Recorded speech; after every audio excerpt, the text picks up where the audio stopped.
বিসমিল্লাহির রহমানির রহিম। আসসালামু আলাইকুম। আশা করি সবাই ভালো আছেন। আজ আমি আপনাদের মাঝে চলে আসলাম আরেকটি নতুন ভিডিও নিয়ে। আজকে আসলে যে বিষয়টি নিয়ে আলোচনা করব সেটি হলো খুব গুরুত্বপূর্ণ একটি বিষয়। সেটি হলো কবুতরের কৃমি রোগ নিয়ে। আসলে আমরা যারা কবুতর পালি তারা কম বেশি এই জিনিসটা অবশ্যই খেয়াল করছি যে কবুতর অনেক সময় কৃমি রোগে আক্রান্ত হয়। কিন্তু নতুন যারা তারা আসলে বুঝতে পারে না আসলে কী লক্ষণ দেখলে বোঝা যাবে কবুতরটি কৃমি রোগে আক্রান্ত। আজকে সেই বিষয় নিয়ে আলোচনা করব এবং কী ওষুধ দিলে আসলে কৃমিটা দমন করা যায় সেটা নিয়েও আপনাদের সাথে আলোচনা করব।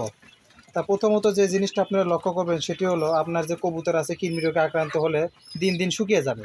অর্থাৎ আপনার কবুতরটি দিন দিন শুকিয়ে যাবে। আপনি যতই খাওয়ান না কেন আপনার কবুতরটি স্বাস্থ্য হবে না এবং আপনার কবুতরটি দিন দিন ক্রমশই ওজনটি হ্রাস পেতে থাকবে। তখন আপনার বুঝে নিতে হবে যে আসলে আপনার কবুতরটি কৃমি রোগে আক্রান্ত। তারপরে আপনার যে বিষয়টি লক্ষ্য করুন, কবুতর ডিম বাচ্চা করবে না অথবা ডিম বাচ্চা করলেও অনেক কম করবে। অর্থাৎ কৃমি রোগে আক্রান্ত হলে কবুতর আসলে ডিম বাচ্চা আগের মতো আর করবে না এবং ডিম বাচ্চা যে মাত্রা সেটা অনেকাংশ কমে যাবে। যখন এই লক্ষ্যটা আপনি খেয়াল করবেন তখন আপনার বুঝতে নিতে হবে আসলে আপনার কবুতরটি কৃমি রোগে আক্রান্ত। তারপরে যে জিনিসটি আসলে খেয়াল করবেন সেটি হলো কবুতরের পায়খানার সাথে কৃমিটা বের হয়ে যাবে। অর্থাৎ আপনারা লক্ষ্য করলে দেখবেন যে কবুতর যখন কৃমিতে আক্রান্ত হবে তখন যে মলটা ত্যাগ করবে ওই মলের সাথে আসলে ছোট ছোট কৃমিগুলো বেরো আসবে। তখন আপনি যদি এই কৃমিটা লক্ষ্য করেন আপনার এই কবুতরের মলে, তাহলে আপনার বুঝে নিতে হবে আপনার এই কবুতরটি আসলে কৃমি রোগে আক্রান্ত। তারপরে যে জিনিসটা আসলে আপনারা খেয়াল করবেন সেটা হলো কবুতর ঘন ঘন বমি করবে। অর্থাৎ কৃমি রোগে আক্রান্ত হলো কবুতর ঘন ঘন বমি করতে থাকবে এবং কবুতরের পাতলা পায়খানাটি হবে।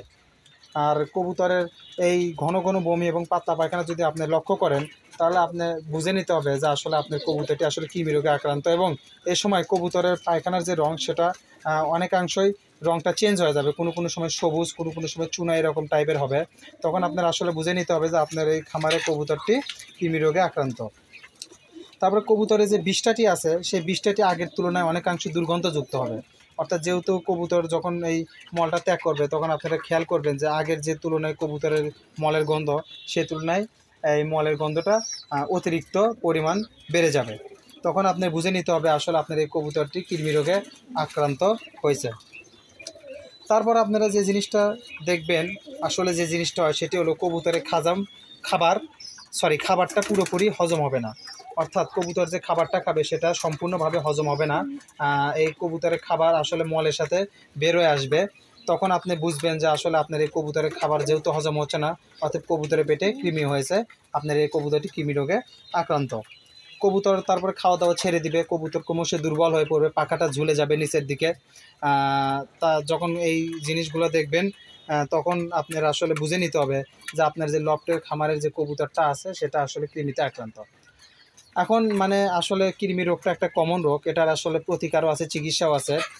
যে ওষুধ খাওয়ালে আসলে আপনার এই কৃমি রোগটা দমন হতে পারে সেটি হলো আসলে অ্যাভিনেক্স। এই অ্যাভিনেক্স ওষুধটা যদি আপনি খাওয়ান তাহলে আপনার এই কৃমিটা আসলে দমন হওয়া সম্ভব। আমি নিজেও এই মানে ওষুধটি ব্যবহার করছি অনেকবার এবং অনেকেই এই ওষুধটি ব্যবহার করে। বড় বড় খামারিরাও এই ওষুধ ব্যবহার করে। এটি একটি পাউডার জাতীয় ওষুধ। আর এই অ্যাভিনেক্স ওষুধটি যেভাবে ব্যবহার করবেন সেটি হলো 1 লিটার পানিতে 1 গ্রাম ব্যবহার করতে হবে। অবশ্যই মনে রাখবেন যে 1 লিটার পানিতে 1 গ্রাম, মাত্রা অতিরিক্ত ব্যবহার করবে না। যেহেতু ওষুধ মাত্রা অতিরিক্ত ব্যবহার করা উচিত না। সেই তুলনায় যদি আপনি আপনার খামারে যদি 5 লিটার পানি দেন তাহলে সেক্ষেত্রে 5 গ্রাম ব্যবহার করতে পারেন। এবং এই ওষুধটি আপনারা 30 থেকে 45 মিনিট পর্যন্ত আপনাদের খামারে রাখবেন এবং অবশ্যই কবুতরকে খালি পেটে এই ওষুধটি খাওয়াবেন, অর্থাৎ সকালবেলা খাওয়াবেন। আগের দিন সন্ধ্যেবেলা আপনারা যে খাবারটা দেবেন এটাই যেন শেষ খাবার হয় এবং সকালবেলা খাবারের আগে এই ওষুধটা প্রয়োগ করবেন। এবং খাবারের এই ওষুধটা প্রয়োগ করার 1 থেকে 1.5 ঘন্টা পরে আপনারা কবুতরকে আবার খাবার দিতে পারবেন। এতে আপনারা উপকৃত হবেন। অবশ্যই মনে রাখবেন কবুতরটা যেন খালি পেটে হয় এবং খামারের প্রায় যেন সব কবুতর খায় সেই দিকে আপনারা খেয়াল রাখবেন। আর এটার আরেকটা উপায় আছে, আগের দিন সন্ধ্যাবেলা আপনারা খাবারের পানিটা ফালাই দিতে পারেন যাতে সারা রাতে কবুতরগুলো তৃষ্ণায় থাকে এবং সকালবেলা আপনারা নতুন করে পানি দিয়ে এই অ্যাভিনেক্স ওষুধটা প্রয়োগ করবেন। এটা প্রয়োগ করার নিয়ম 1 লিটার পানিতে 1 গ্রাম। অতিরিক্ত ব্যবহার করলে আপনার খামার আসলে হুমকির মুখে পড়তে পারে। যেহেতু ওষুধ সবসময় মাত্রা অতিরিক্ত ব্যবহার করা উচিত। তাছাড়াও ওখানে আপনারা খাবার যে প্যাকেটটা আছে প্যাকেটের গায়ের উপর নিয়মকানুন লেখা আছে আপনার নিয়মকানুন দেখে অবশ্যই ওষুধটি ব্যবহার করবেন। ইনশাল্লাহ দেখা যাবে এই ওষুধটি যদি আপনারা প্রয়োগ করেন আপনার এই খামারে যে কৃমি রোগটা আছে এটা আসলে দমন হয়ে যাবে এবং আপনার কবুতর পূর্বের মতো আবার সচ্ছলতায় ফিরে আসবে। তা আসলে এই ওষুধটা খুব ভালো।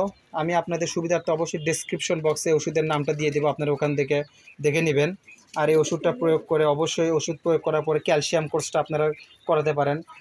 ক্যালসিয়ামের মধ্যে অনেক ক্যালসিয়ামই আছে, যেমন ক্যালপেক্স আছে, প্রোটিমিন আছে, এগুলো আপনারা ইউজ করতে পারেন। এতে আপনার কবুতরের স্বাস্থ্য ভালো থাকবে এবং কবুতরের যে বংশবৃদ্ধি ক্ষমতা এটাও বাড়বে এবং বাচ্চা ডিম অবশ্যই আগের তুলনায় বেশি পাবেন ইনশাল্লাহ। তো আসলে এই লক্ষ্যগুলো খেয়াল করে আপনারা এই কবুতরের এই ওষুধটা প্রয়োগ করবেন। যদি এই লক্ষ্যগুলো আপনারা দেখেন তবে অবশ্যই এই ওষুধটা প্রয়োগ করবেন, এতে আপনার উপকৃত হবেন। আশা করা যায় আল্লাহর রহমতে এই সমস্যাটা আর হবে না। তা এই ছিল আজকের ভিডিও। যদি ভালো লাগে অবশ্যই আমাদের এই ভিডিওটি লাইক করবেন, আমাদের চ্যানেলটি অবশ্যই সাবস্ক্রাইব করবেন, লাইক করবেন, কমেন্ট করবেন এবং আমাদের পাশে থেকে অবশ্যই সাহায্য করবেন। অন্য কোনো ভিডিওতে বেঁচে থাকলে অবশ্যই আবার দেখা হবে। ততক্ষণ জানাই সবাইকে বিদায়। আল্লাহ হাফেজ। আসসালামু আলাইকুম।